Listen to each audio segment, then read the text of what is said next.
Se a lei mudar, vou perder o que adquiri, casada há 22 anos, comunhão parcial de bens. Vocês confundem meação com herança. Meação é o seu direito já de tudo que vocês adquirirem, é metade. A meação, a metade já é sua.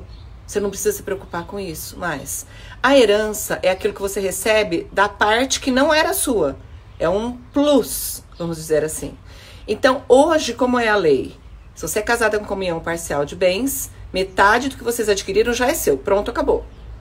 A metade do seu companheiro, se ele falecer, você seria herdeira dele também. Então, digamos que ele tivesse mais um filho, ou se não tivesse filhos, mas tivesse os pais vivos.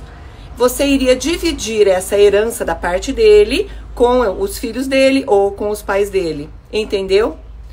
Se a lei mudar, você não vai ter mais essa partezinha. Se é justo ou não,